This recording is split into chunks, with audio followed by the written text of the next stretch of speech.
आप लोगों ने ये बहुत सारी जानकारी इकट्ठी की होगी। अभी रिसेंटली हम पेंडेमिक में है, कोरोना वायरस में।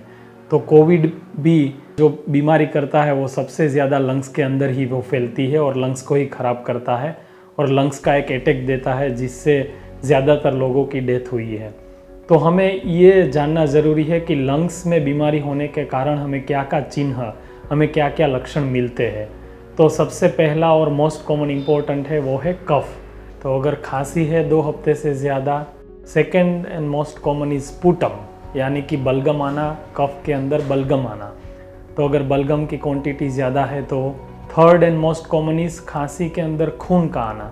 वो बहुत अलार्मिंग सिम्टम्स होता है, तो अगर किसी मरीज़ को कफ के अंदर खून आ रहा है।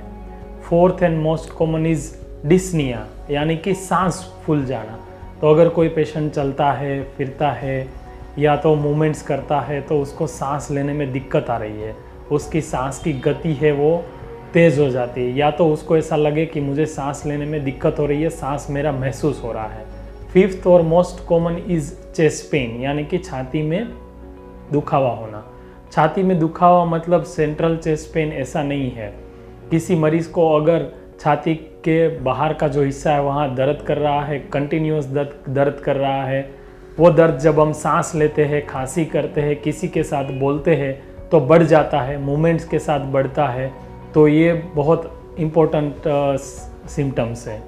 Sixth and common is wheezing, माने कि हम जब सांस लेते हैं या खांसी करते हैं तो सिसोटी जैसा या विसल जैसा आवाज़ आना।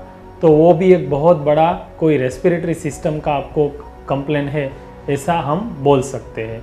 तो ये 6 जो हमारे सिम्टम्स है, अगर इसमें से कोई भी आपको चिन्ह है तो आपको नज़दीक के पल्मोनोलॉजिस्ट यानी कि फेफड़े के स्पेशलिस्ट को दिखाना चाहिए। ये सारी जो मैंने सिम्टम्स बताई वो अलार्मिंग सिम्टम्स है, जिस कंडीशन में आपको लंग्स के स्पेशलिस्ट यानी कि पल्मोनोलॉजिस्ट को दिखाना चाहिए।